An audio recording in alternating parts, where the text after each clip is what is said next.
Excellent, excellent. Well, welcome everyone back to the 126 Collective. I have to say, this week I'm super excited. And honestly, as I've kind of been reading through my notes and preparing again, things just keep changing.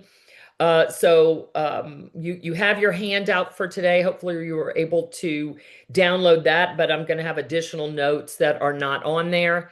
And I'm super excited to talk to you about Father Abraham. Does anybody remember that old song about Father Abraham had many sons had he? My daughter was singing that to me the other day. They learned that like in preschool or something. Anyway, but before we dive in today to talking about Abraham and his leadership, I want to give you two things, and I think it's important for you to understand what these are. You may know them already. If you do, fantastic. If you don't, you're going to learn a couple of new words today, just so you'll see where I'm coming from in terms of utilizing this ancient text to teach timeless leadership principles. And the first term is exegesis. Exegesis, Exegesis. It simply is a word that we use in studying ancient texts like the Bible that essentially means find out what the text is saying. Like, what does it actually just say? Not applying an interpretive lens, but just what does the word say, right? So there are people who study ancient languages and can interpret text from ancient Hebrew or Aramaic into English. And of course, there are many, many translations of the Bible out there and available, some better than others, as in any translation. But exegesis just says, what does the text actually say?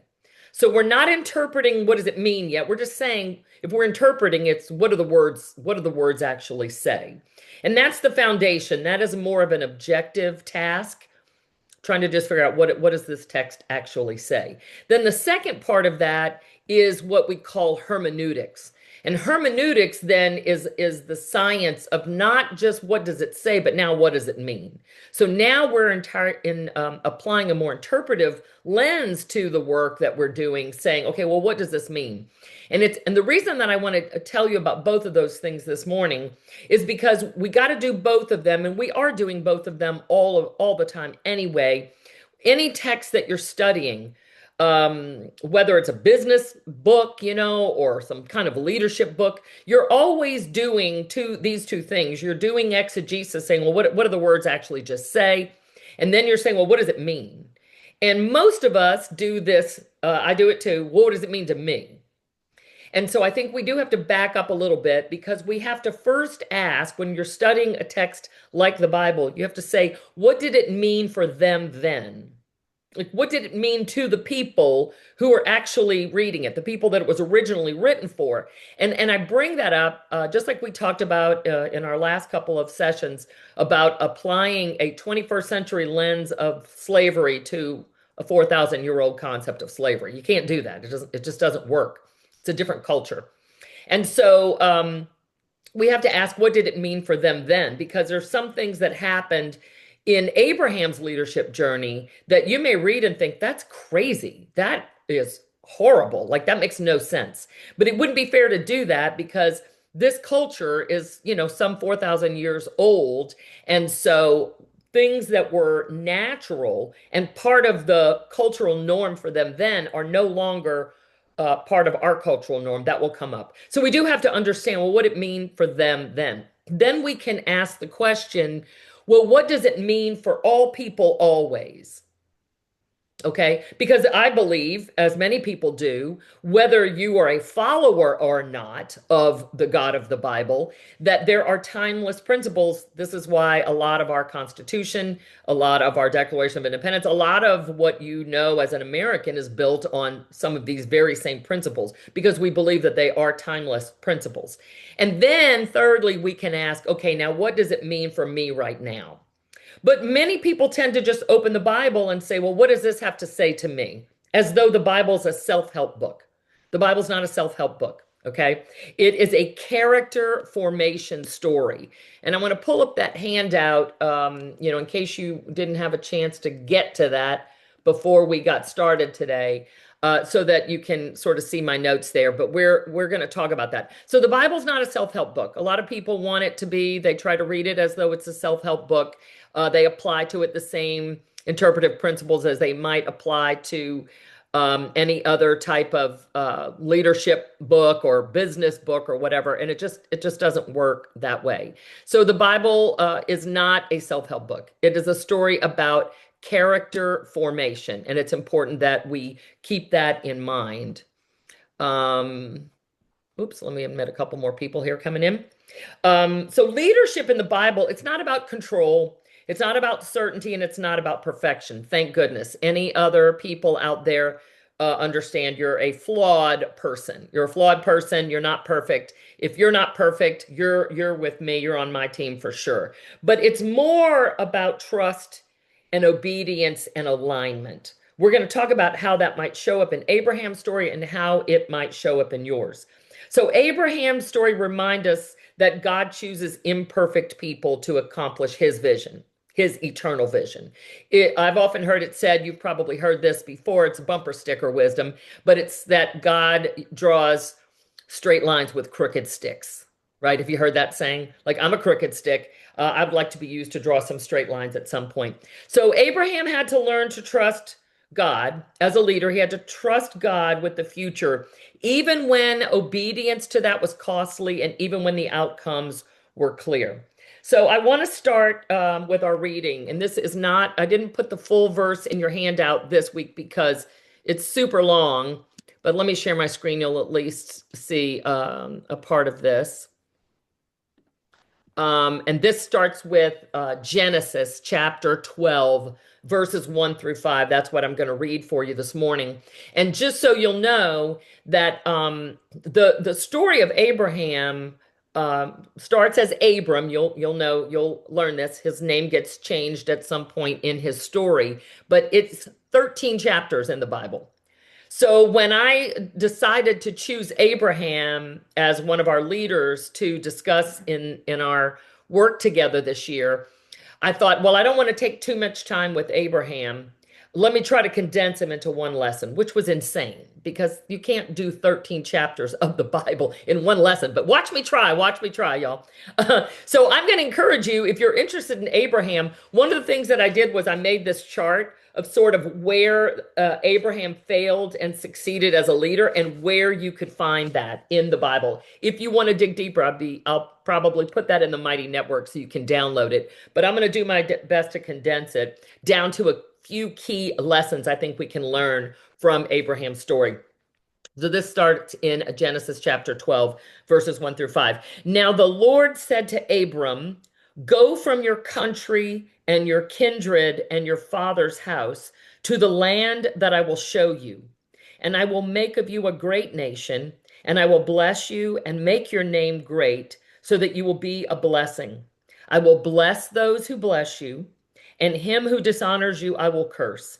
And in you all the families of the earth shall be blessed."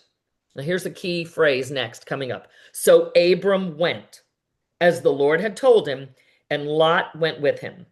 Abram was 75 years old when he departed from Haran.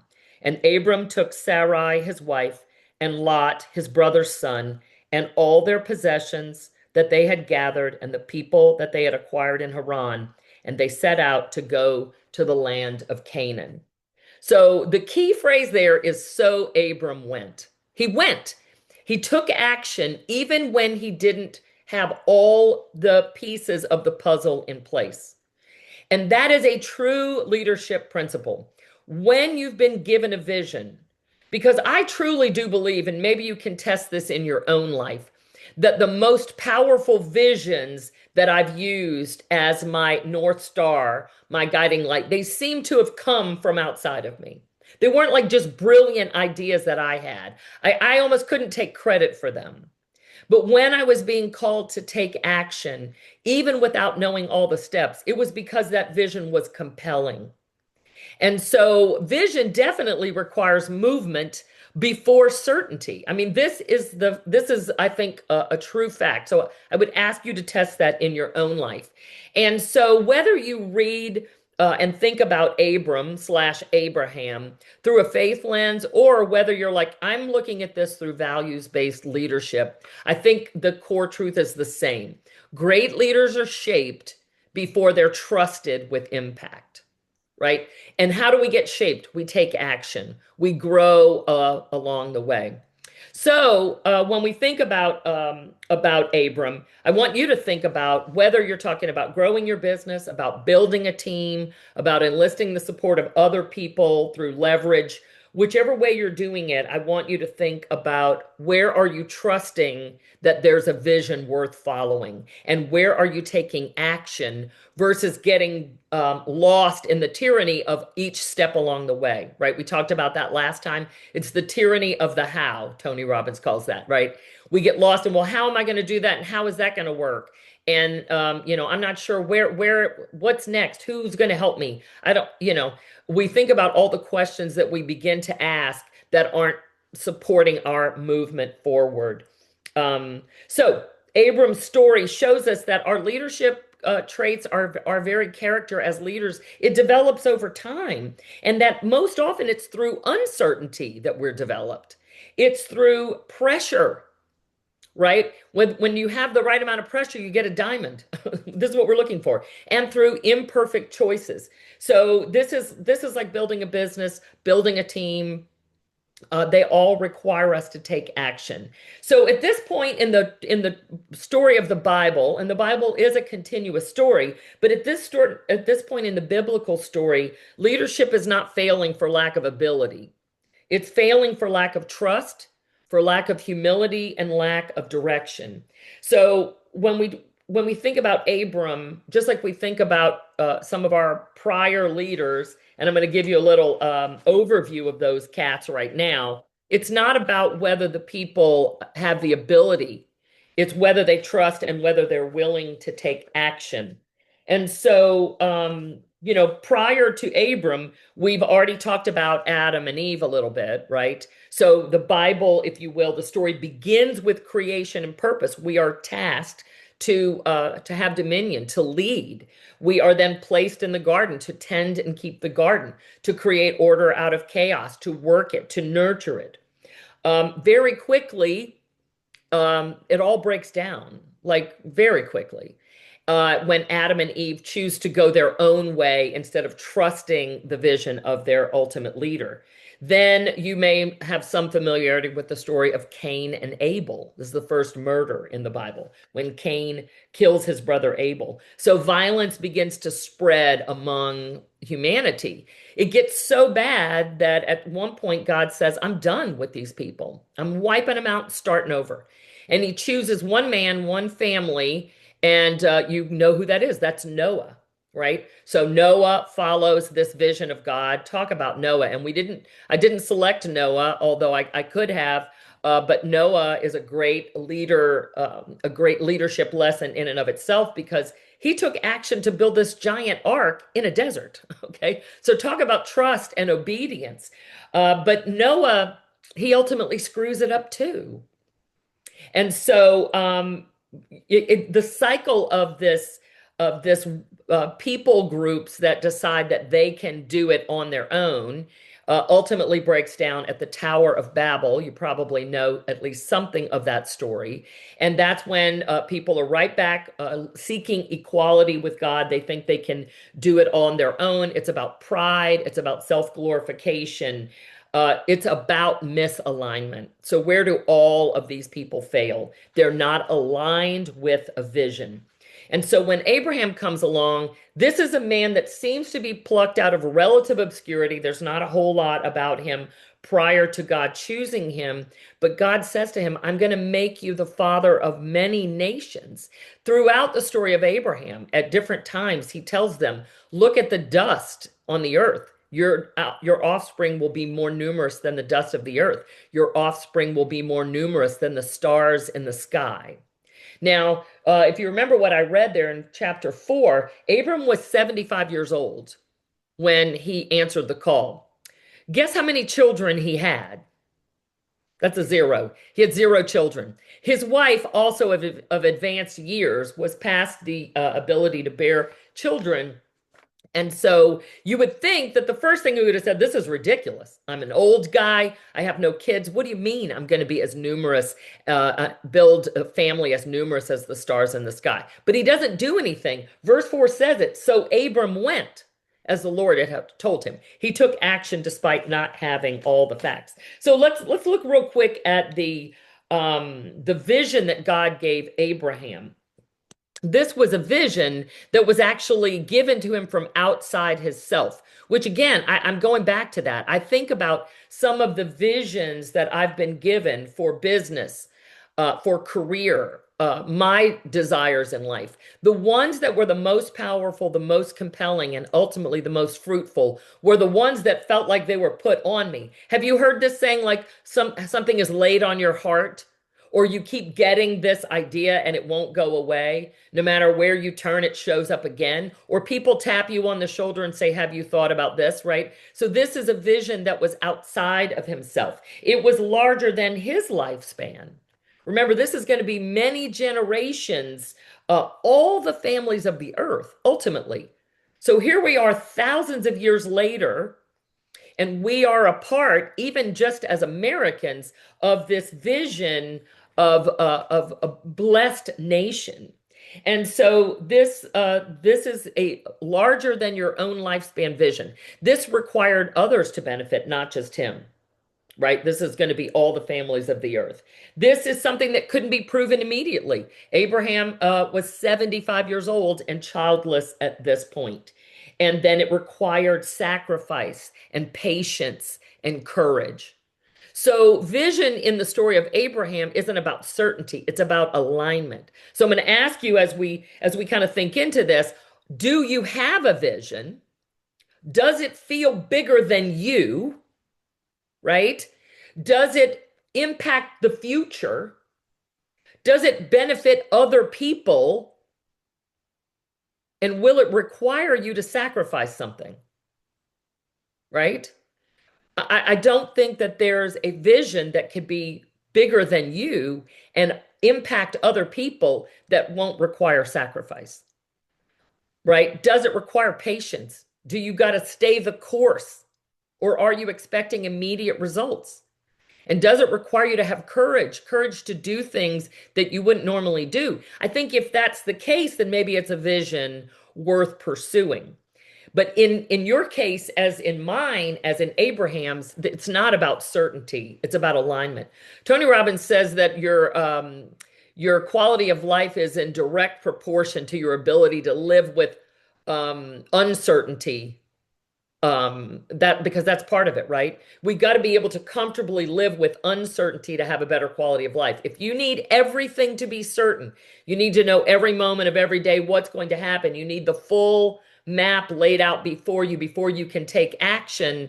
I'm here to tell you in my 20 years in this world that it's very unlikely that you will actually achieve your goals because things change, right? You've got to be able to take action despite all of that.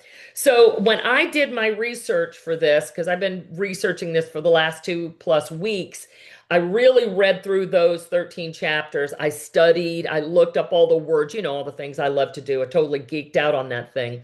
And so I came up with around 28 really good, solid movements in the Abraham story in terms of his story.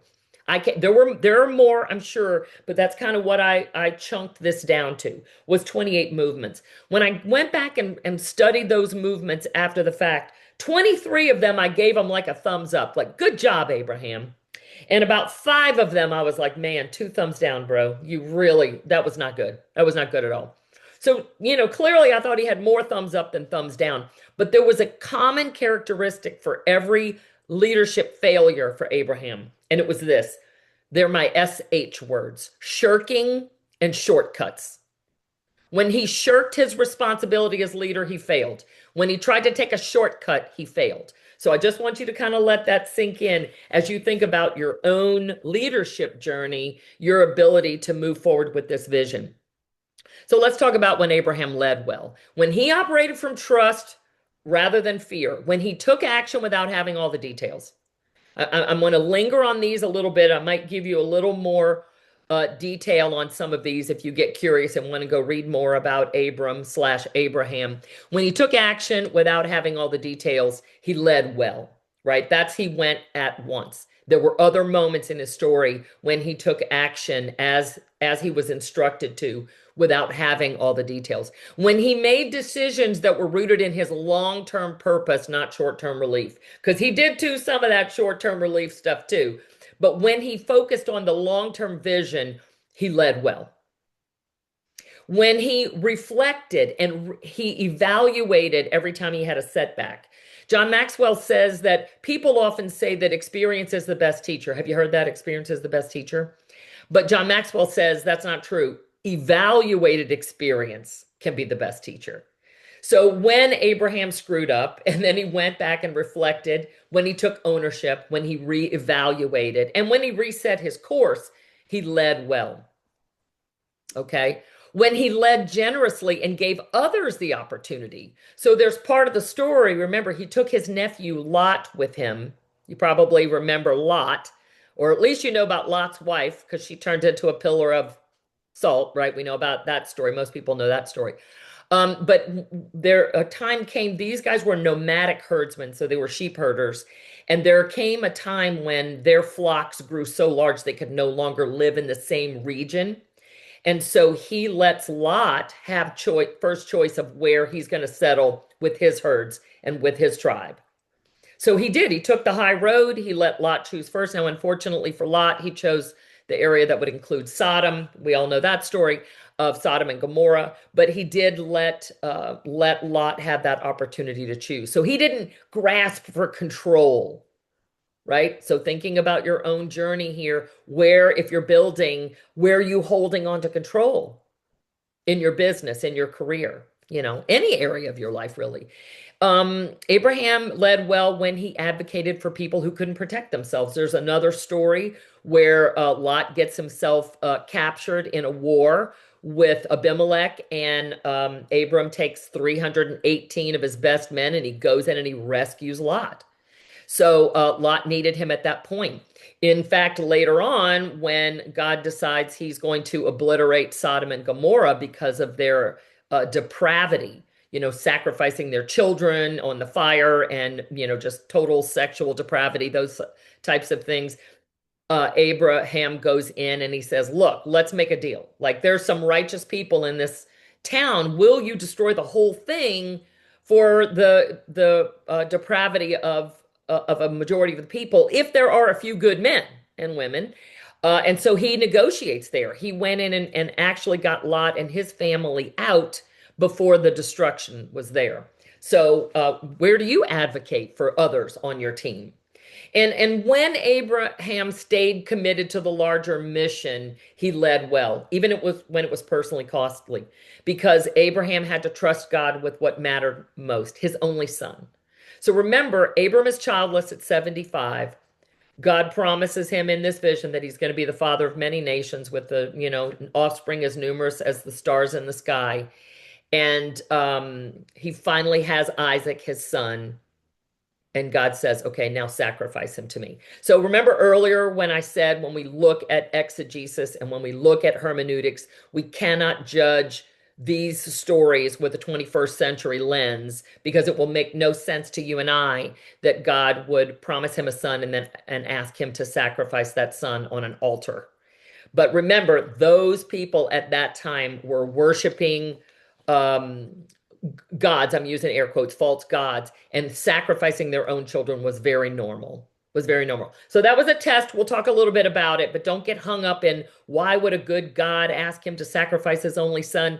If you know anything about the New Testament, you know that ultimately that becomes the main line story, God's sacrifice of his only son. But it was this test that Abram passed with flying colors. And in fact, we won't have time to get into as much of it today, but Abram knows when Isaac says to him, where's the animal for the offering?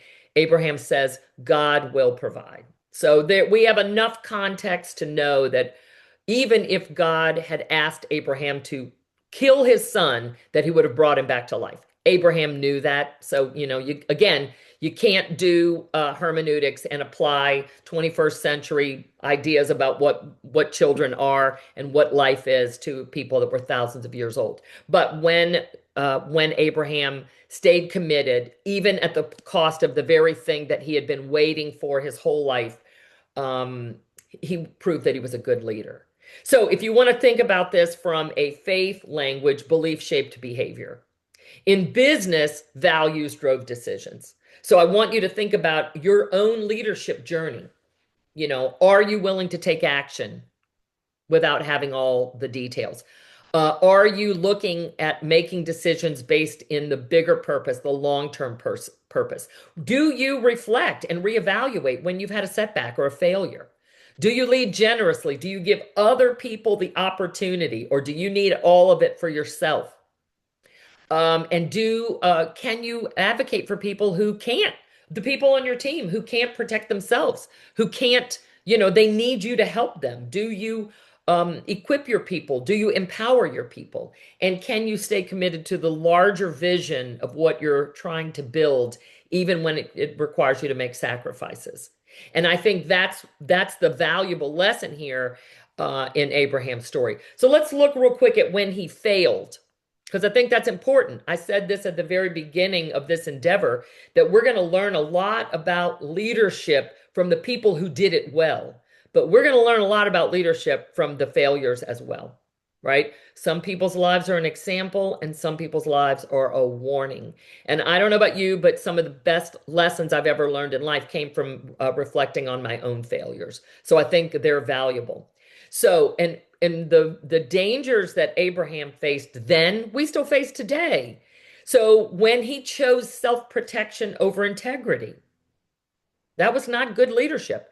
In fact, there were a couple of times that in order to protect himself, he sort of pushed his wife out and said, "Oh, she's my sister." Now, luckily, there was a protection over Sarah, so that the men that then took her as their quote wives or concubines, they never had any kind of sex with her. They never they didn't touch her because she was being protected. But Abraham chickened out, and he said, "Oh no, that's my sister." So what can we learn from that? Well, we don't need to look at it and think what a horrible husband he was. Again, it was different times, but we need to say, when do I choose to protect myself versus have the integrity, right? So I have a lot of clients that are real estate professionals. When a deal goes sideways, it could be a real temptation to blame the problem on the other agent, to kind of throw them under the bus. Like, well, there's nothing I can do about it. It's those people, or the buyers or the sellers on the other side, they're the ones. Instead of owning it, right? Instead of owning whatever it was that happened, I need to take ownership of that. So when Abraham tried to accelerate the outcomes, that's the shortcuts, right? Instead of allowing things to take their time. At one point, when enough years had passed, remember 13 chapters in the Bible covered many, many years, Sarah says, "Look, I'm sick of waiting." And so she took her servant girl, Hagar, and she forced her to submit to Abraham and bear a child by him. So just so you'll know, back in the day, that any children born to Abraham, whether they were born to his wife or one of his concubines, I'm not saying this was sanctioned behavior, it's just the way it was, those all counted as his offspring. And so she says, "Look, I'm not getting pregnant, so you take Hagar and you have a kid with her and it'll be our kid." I mean, that's the way that the world was structured then. But that was not God's plan. So ultimately, Hagar and her future son Ishmael, they move out of the picture, and they are not part of this story as it moves forward. They're sort of a parallel story, which we definitely don't have time to get into today, but that happens there. So they tried to find a shortcut to make God's plan the way they thought it should be. So where do you take shortcuts instead of letting things unfold? Where do you take back control, right? Versus letting the deal play out? Where do you not give your teammates the opportunity to learn and grow? So also when Abraham deferred leadership responsibility rather than owning it and making decisions. This is relative to Hagar, the servant girl who is now pregnant. And he basically tells Sarah, "Do what you want with her." So he shirks his responsibility rather than making a tough decision. And so these were ways that Abraham failed. And I think it's important not just to go shame on you, Abraham, but to look and say, where do I do these same things? Right? Where do I create collateral damage because I want to take shortcuts? Or where do I shirk my responsibility as a leader? Because the truth is there's a pattern there. And when trust eroded, when Abram failed to trust in God as his leader, then his clarity as a leader did too. The good news is for you and me, and the good news for sure for Abraham was that his failure did not remove him from influence, but it did help refine him as a leader. So before we get into our discussion, I'm going to go through a couple of these with you, these leadership principles that I gathered from my study of 13 chapters of the book of Genesis and the man Abraham. We call him Father Abraham. But the truth is that leaders are often chosen before they feel ready. Have you ever, show of hands, been tapped on the shoulder and invited into the leadership conversation and you were absolutely not ready? Right? Most people can raise a hand to that one. You're like, I'm not ready. But that's the fact, right? Who's ever ready? Like you're going to be invited into the leadership conversation in many ways in life and work, in your with your kids at their school or a ball club or maybe in your church, but people are going to see something in you and they're going to tap you on the shoulder, invite you to come and lead something, and you're going to say, I'm not ready. Well, we have to be able to take action without having the full visibility. That's vision requires taking action without full visibility. It seems crazy, but that is what's required. That's the trust. That's the obedience. And our integrity matters most under pressure. We can all throw that integrity word around, and it's easy. Integrity is doing the right thing even when no one's watching. Like there was a book called Integrity. Somebody maybe can remember who wrote it. And I read it because integrity is a tough word to define. We know when it's not there. We can define lack of integrity, but we say things that's also that same bumper sticker wisdom that doing the right thing when no one's watching. But the truth is, I think integrity is when you do the right thing when you're under pressure, because it's easy to have integrity when everything's good. This other leadership principle is that shortcuts can create long-term consequences. And reflection restores clarity. Okay, we got to be able to have trust. And then that final one there, the greatest tests come when a leader has to release what they value most. So before we go on, I want you to think, what is it as you think about building your business, growing a team, or leading in some area of your life? Where is there something that you really value that you're holding on to that you're like, I'm not going to let go of this piece of it, but you're being asked to relinquish control and let go? In my work as a coach for the last 16 almost years now, I've found that when my clients are ready to grow their business and they realize I've come to the end of what I can possibly do by myself, I've got to now bring other people into the equation. That instead of thinking, wow, now I can really have an impact on other people and help them grow and impact future generations. That's not where they go first. They go with, oh my God, I can't let this one thing go. My clients will only work with me. Like it's not going to work. I'm the brand, or like I have to just hold on to this one piece of it, whatever it is. So it's not that they immediately turn and look at this glorious future. They immediately hold on to something. And that thing they're holding on to the tightest is generally the thing they need to let go of. Yeah? Yes, indeed. So that's the greatest test. But what happened when Abraham passed the test? He became the father of many nations with offspring as numerous as the dust on the earth and the stars in the sky. And so, again, here we are. There's a country today that's founded and based upon principles that come from his story. So I think there's something to be said about that trust, about letting go of that thing that you're holding so tightly to, so that you can experience this greater impact for the long term. Okay, so let's look at our fill in the blanks and then we'll go to our discussion questions. Abraham's story reminds us that leadership is not proven by perfection, but by consistency, integrity, and trust over time. It's not about perfection, it's about consistency. right? Some of you've heard the story, and forgive me if I've already told it on here, but there's a story of a professor in an art class who gives the class the task of creating the perfect clay pot, and they have the whole semester to do it. And he divides the classroom into two sections. One group spends the whole semester planning, drawing, brainstorming, designing the perfect pot, and then on the last day they'll make the pot. The other has to make a clay pot every day. At the end of the semester, who do you think has the better pot?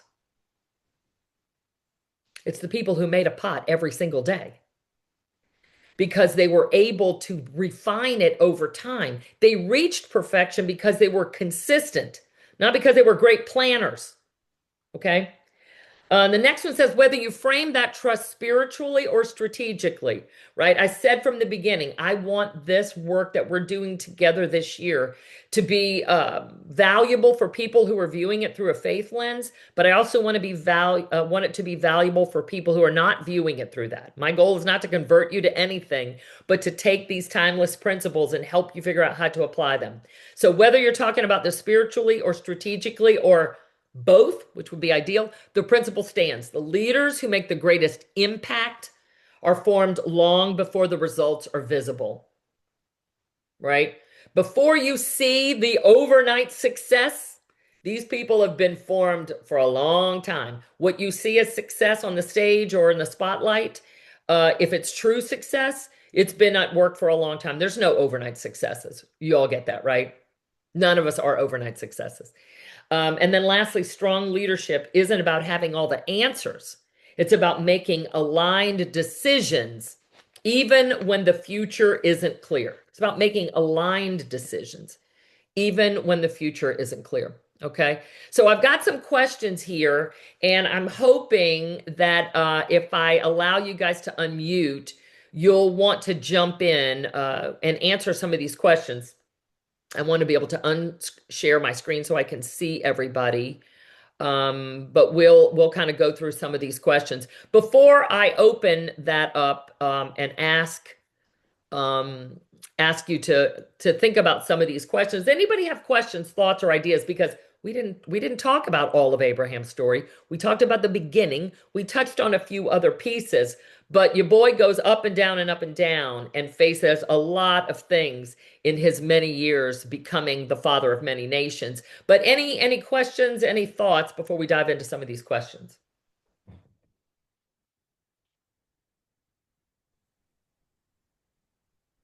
Yes, Danielle. I just love hearing how I never tire of hearing how these patterns, our patterns, are rooted in our from the beginning, and it's weirdly comforting because of all of our crazy and our habits and I loved how you call it the shirking and the shortcutting. Um, the great thing about seeing these patterns and how they're as old as time is that there's also another way. So when we get overwhelmed about like, oh, I did this or I did this, well, you're in good company and move forward. Yes. So it's Yeah. comforting and encouraging at the same time. It's like you're not doing anything different than Abraham, uh, and you can do as well as he did. Like, so it's inspiring and versus overwhelming if we stay focused on the pattern. Yeah, I think that's beautiful. And it's just like I said at the beginning, we tend to, a lot of people tend to think of the Bible as, well, I could use it as a self-help book. And I would say to that, no, it really is about character formation. However, I will say there's a lot of great help in the book, but you got to be willing to do the work and dig a little bit deeper, right? So it's just like, you have to be willing to study. You can't go to a 3-day seminar from anybody, no matter how powerful and exciting and charismatic they are, and think that that's going to create the amount of change that you'll never have to do any further work. Just like you can't go to the gym once and work out for 6 hours and be good for 6 months. It requires that consistent effort over time.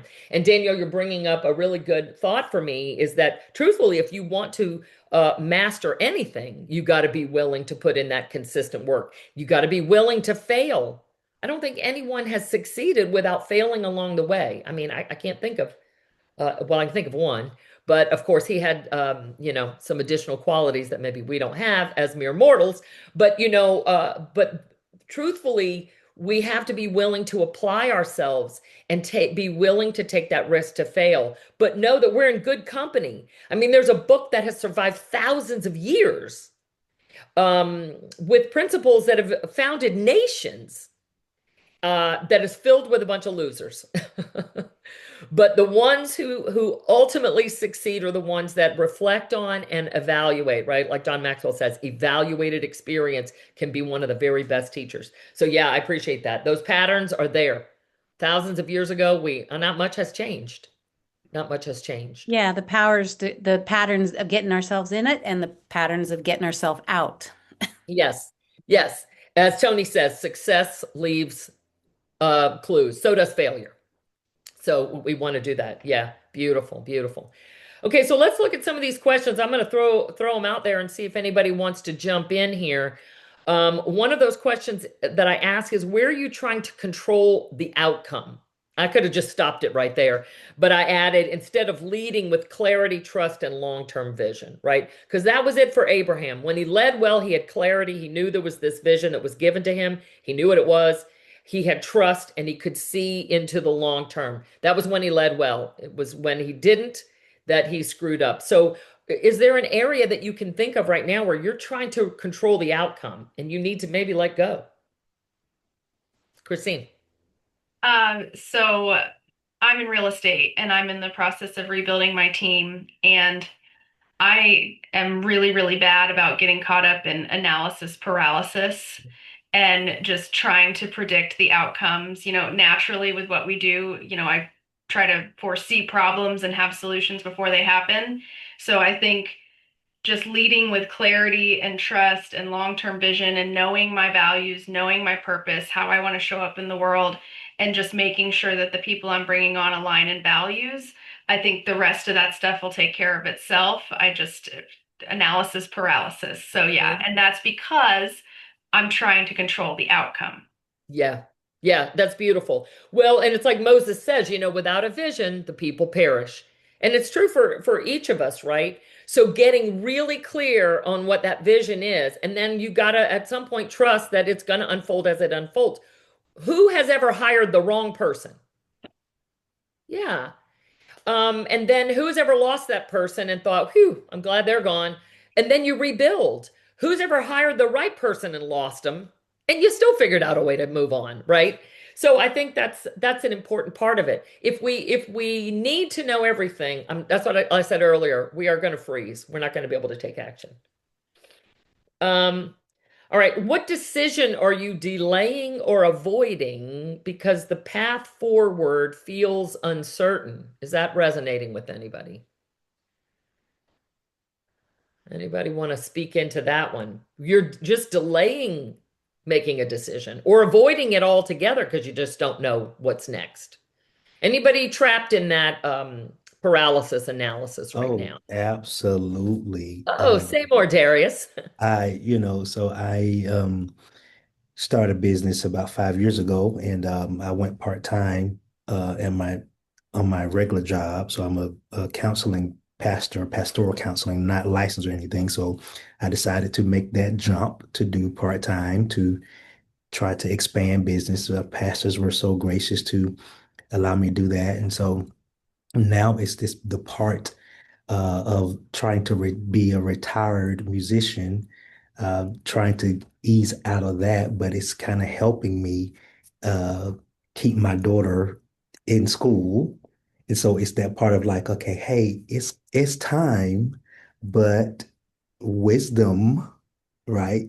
Is say, hey, you don't have the business where you wanted to be yet, right? And so that tension of like, yeah, it's time, but the timing of it all, right? When to really, really pull that plug when it's just me right now. My wife is looking for work again. And so it's some of those dynamics and just, trying to be responsible, but at the same time, like it's just still lingering. Like, hey, it's time. You've been doing this for over 30 years. And not that I don't enjoy it, but knowing that it's time to pivot. It's time to pivot, and is it time to put all of my energy into building? Or so that's kind of when you ask that question, that's immediately where I went.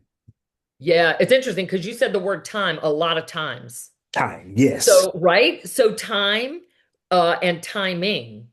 So clearly, I think that's part of your answer is like what the time is what's right in front of us. Yeah, That's the only time you have is right now. yeah, What will be is in someone else's control, perhaps. So maybe that's the question. Like, what's the thing I need to do right now, as in today, yeah. as in, before I have my sandwich for lunch, I love that. That's good. That's really good. Um, okay, here's another question. Where might short-term pressure be tempting you to take a shortcut? Somebody might not be willing to talk about that one, but is that ringing true for anybody? If there's something that's in conflict with your values, but you feel like you're trying to take a shortcut. Eric, you're unmuted. Did you have something to add? No, I was going to speak on the Oh, go former ahead. question. Yeah, go ahead. Um, I've been I've known for some time now that the riches are in the niches, and I've been delaying moving out of my general practice into a more focused and specific practice Mhm. because I'm afraid to miss opportunity, and that if I go from the general to the specific, that I'll suffer some type of loss, even though I know that specialists make more money than generalists do. Mhm. So I'm having a hard time letting go of where I am to get to where I know I should go. And that's,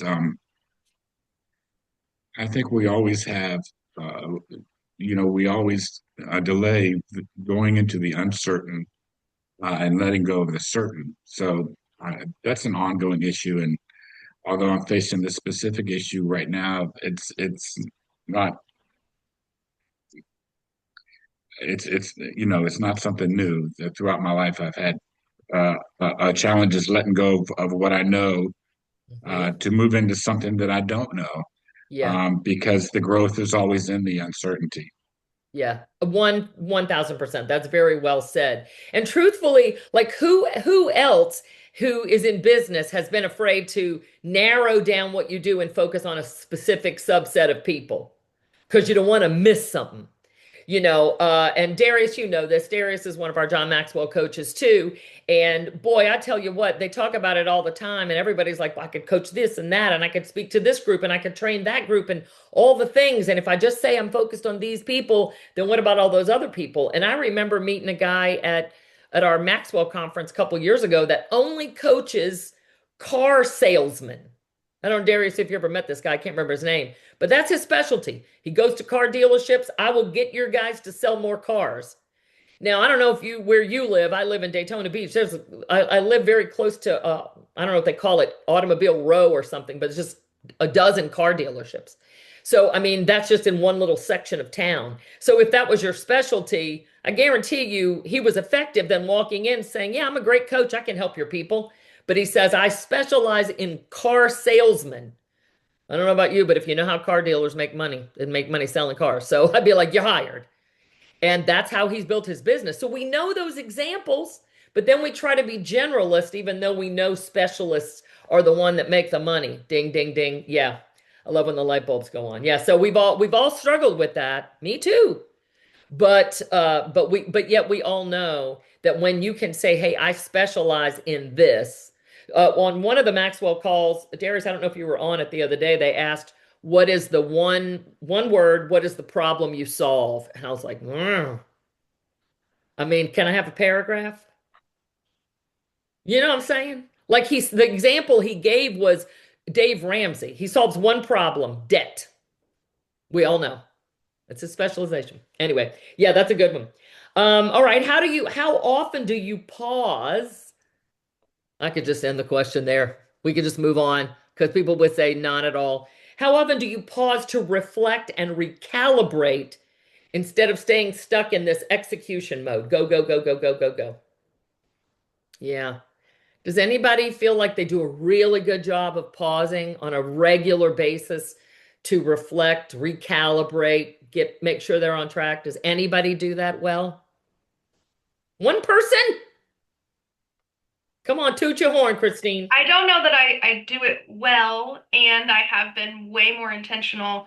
Journaling is huge for Yes. me, and it took me years to embrace it. And I think I really started journaling in 2020, and that's the part that helps me reflect, especially because I'm journaling my thoughts and my feelings in the moment. And then when I'm going through something, and a lot of this has to do with work, actually, especially work relationships and people on my team, to sit back and really reflect, and then to not only reflect from the perspective that you have once you've gone through it, but to go back and read what it was like while it was happening, has been very, very powerful for me. And with Angie's help, I've committed to a morning routine this year, so I'm journaling every morning, because before, I would get busy, and it wouldn't happen. So yes, that's Yeah. my solution. Yeah, that's super awesome. There's a book in that, right? There's a book in that 10 years from now, where you go back, so keep those journals. Yeah, that is a very powerful practice to journal. So if you're not taking time to consistently pause, right, get off the Ferris wheel and do some reflection and do some recalibration, we're all going to get off track from time to time. It's not whether we get off track, it's how quickly we get back on track, right? We can't do that if we're not pausing. I use the example, which is terrible because I'm not a sports person, but I know enough to know that if you're watching football or basketball or pickleball, whatever, there's always boundary lines. And whenever something goes out of bounds, the play is dead. Like it stops.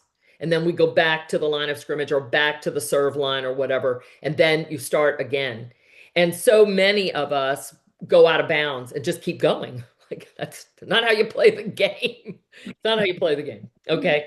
All right. Who else is affected in the leadership decisions you're making right now? And are you leading with the greater good in mind? Is anybody thinking about that? Is that striking anybody as something to do a little bit more thinking? Am I making my leadership decisions um, based on the greater good of the team or even the future team? Right? If you're doing it all on your own right now, are you creating systems that you are recording so that they can be replicated when other people come on board? Or are you going to expect to hire people and have them build your systems? Right? I think that's kind of important.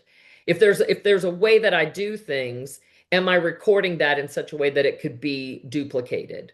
Because if my business is so unique that only I can do my things my way, then you realize at some point now no one else can ever come alongside me. And I can't have that future impact for future generations if what I do is so unique to me that it can't be replicated. Because if that's the case, then you're going to hit a roadblock. What I've seen over the years, and some of you may have experienced it, or some of my fellow coaches out there may have experienced it with clients, that they continue to hold to that limitation that only I can do this thing. No one else can do it like me. I can't let it go. And so they never grow. And then they complain that they don't have any time, that their business is eating them alive because they're the only one that can do it. And now they don't have a quality of life. I mean, that happened to me years ago in a prior life where I let the business take over, and it cost me everything. It cost me my marriage. It cost me my sanity. It was a great learning experience in retrospect, but I kind of held to that same limiting belief. And what is the saying? If you argue for your limitations long enough and loud enough, you get to keep them. So I would say, are you making decisions in terms of your business, thinking about the future generations using our Abraham language, or are you only focused on yourself and the right now? And then, so this last question I want to throw out in the last few minutes here, and I hope you guys will be willing to say out loud in front of a group of relative strangers what it is that you're committing to do. What would decisive, values aligned action look like in the next 7 days? Like what would that look like for you? Anybody brave enough to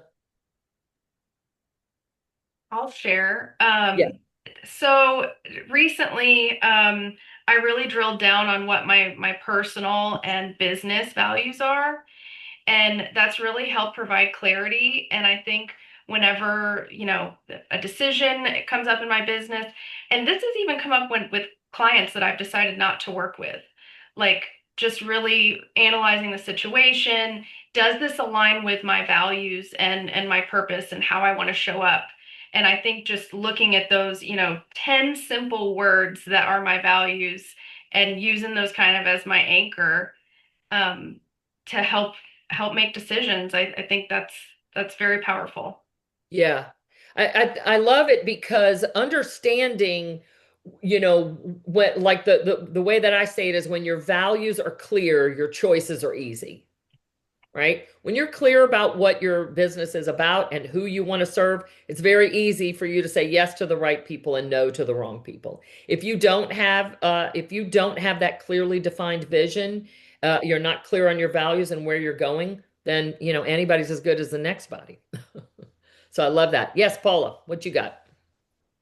I have really been digging into that as well, because I'm building a team.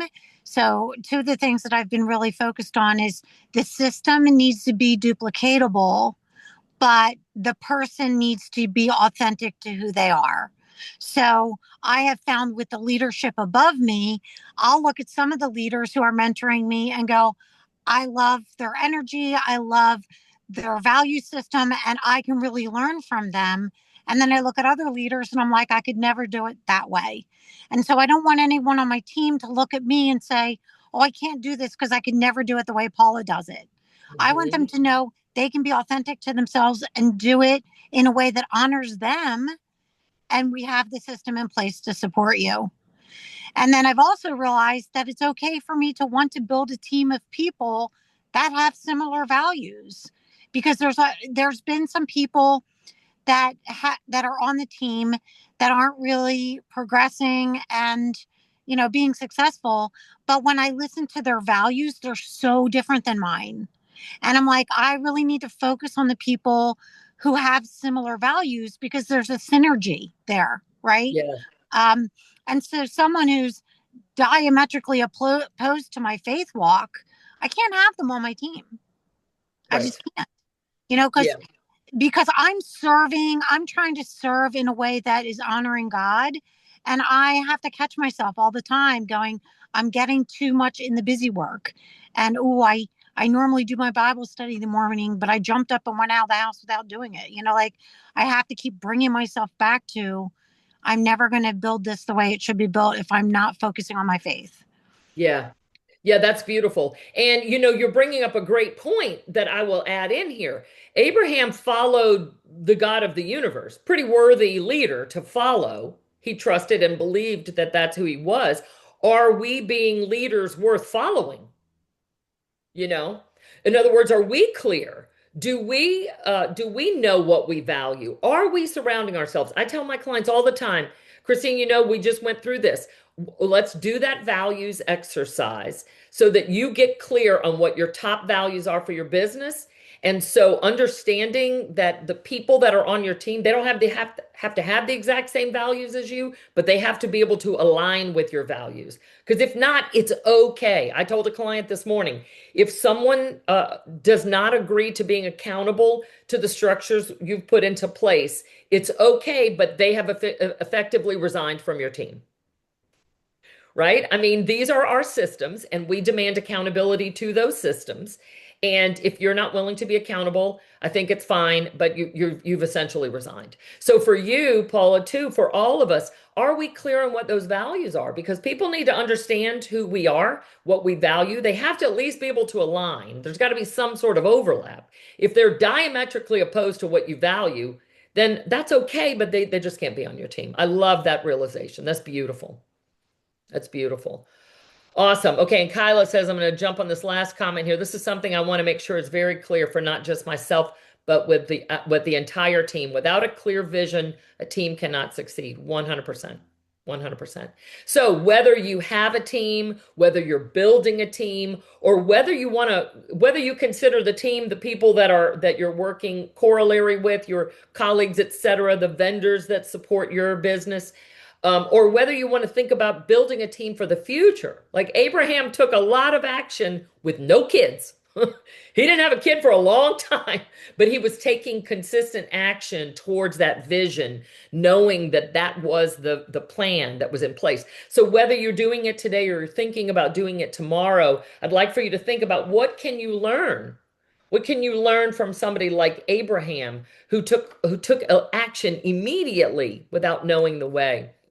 I'm going to put into the Mighty Networks. I'm going to take the chart that I made just in case you want to dig a little deeper on Father Abraham. And because I did so much research on it, if you read one of his many stories within his overall story that concerns you, troubles you, or just intrigues you, you can shoot me a message and I'll point you to some of the research I did if you're confused about some of it, because some of it's going to be like, he did what? But just know that we're looking at his story as a whole and what it has to teach us. So I'm super excited that you were with us today. I hope that we'll see you again in a couple of weeks.